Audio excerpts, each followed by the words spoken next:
안녕하세요. 네, 스포츠 인문학TV 이철원입니다. 여러분 반갑습니다. 오늘은 스포츠 가중계 두 가지 소식 준비했습니다. 첫 번째는 손흥민 선수 이야기인데요. 지금 뭐 손흥민 선수와 그 관련해서 이제 인종차별 관계된 그 이야기가 계속적으로 좀 회자되고 있는데요. 그 영국 지금 축구 팬들이 너무 조금 한 부분이 계속적으로 나오고 있고, 그 이야기 좀 드리려고 합니다. 손흥민 선수가 맨체스터 유나이티드와 이제 시합을 했죠. 12일 날 그 영국 런던의 토트넘 그 호스퍼 스타디움에서 이제 경기를 치렀는데요. 이번 경기로 인해서 여러 가지 이야기도 있고, 또 손흥민 선수가 그날 또 골도 넣었고요. 근데 이 사건이 어떻게 일어났냐를 보니까 전반 33분 에딘손 카바니가 이제 선제골을 넣었죠. 그런데 이제 비디오 판독 시스템 VAR 결과 인정이 되지 않게 됐죠. 그 이유는 카바니에게 전달되기 전에 맥토미니의 행동 때문이죠. 맥토미니가 이제 볼을 잡고 움직이는 동안에 이제 손흥민에게 팔로 이제 가격했는데, 이 행위가 파울로 이제 인정되었고, 토트넘은 그 위기를 기회로 삼아서 이제 그 손흥민이 또 득점을 이제 하게 되고, 그래서 이제 1대 0으로 앞서 나갔는데, 사실 경기 결과는 그렇게 좋지 않았죠. 맨체스터 유나이티드가 후반전에 조금 이제 공격을 좀 몰아서 해서 3대 1로 역전승 하게 돼서 이제 토트넘은 역전패 당했는데요.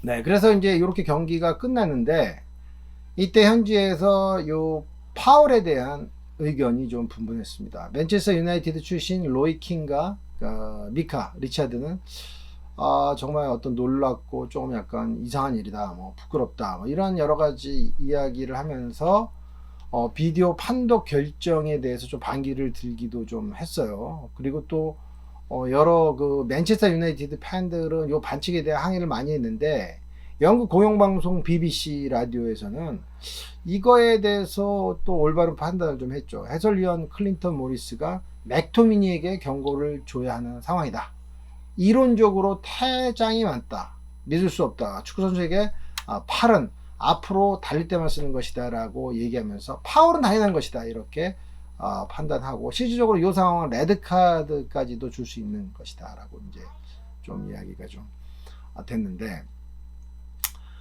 BBC 같은 경우는 파울 논란 뒤에도 손흥민의 그 인종차별에 대해서 좀 이슈화 시켰고, 그 한국 공격수 손흥민이 맨체스터 유나이티드전에 이제 패배 뒤에 혐오적인 인종차별을 당했고, 이로 인해서 이 인종차별이 좀 이슈화가 됐고요.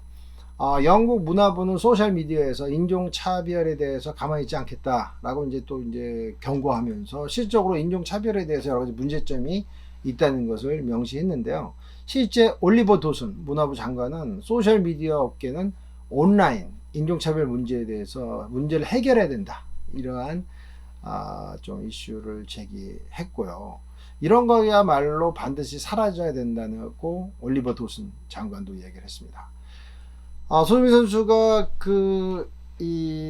실적으로 파울을 당하고 나서 그 다음에 그 VAR 판독 이후 이렇게 부당한 인종차별을 경험하게 되고, 이러한 인종차별로 인해서 어떻게 보면 이 축구 종주국이라고 하는 영국의 그런 어떤 축구에 대한 명성이 좀 금이 간다고 생각이 들고요. 인종차별은 절대 있어서는 안 되는 것이라고 생각합니다. 특히 우리가 아는 EPL은 세계 최고의 축구 리그인데, 그런 축구 리그의 명문팀이 맨체스터 유나이티드 같은 팀이 이렇게 우리의 손흥민 선수에 대해서 인종차별적 그런 여러 가지 어떤 이슈가 등장하는 것 자체가 부당하다고 생각이 들고, 저는 이 스포츠 상황에서, 축구뿐만 아니라 이 모든 스포츠 상황에서 인종차별은 반드시 없어져야 되고, 또 우리가 스포츠를 통해서 화합하면서, 그리고 또 스포츠가 우리의 평화 그리고 인종 간의 결합과 공동의 목표를 향해 나갈 수 있는 하나의 매체가 되기를 소망해 보면서요.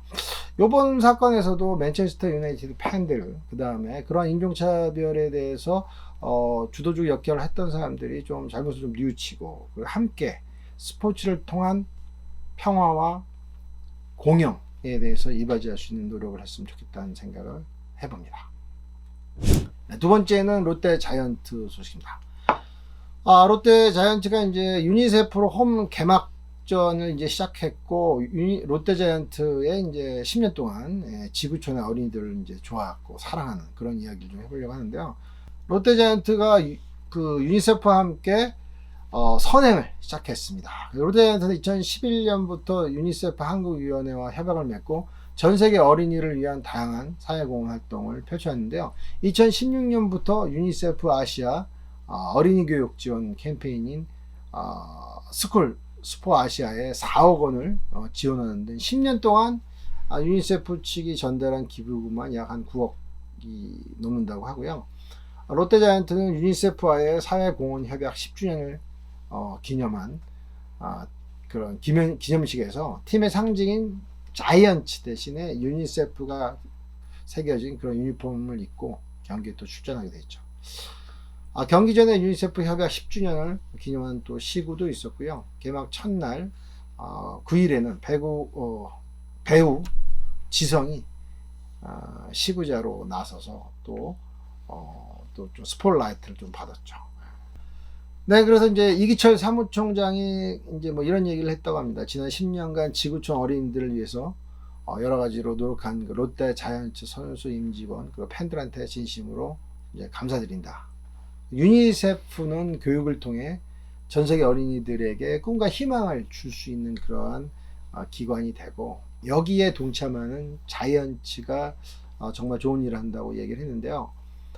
롯데 자이언츠 이번 선행 굉장히 오랫동안 이어왔는데요. 앞으로도 우리 대한민국의 어린이 나아가서 지구촌의 어린이들한테 꿈과 희망을 주고 그리고 스포츠를 통해서 야구를 통해서 그들이 사회적이고 경제적이고 교육적으로 자립할 수 있는 역할을 하는데 조금이라도 도움을 주면 좋겠습니다. 역시 롯데 자이언츠 멋진 야구단이고요.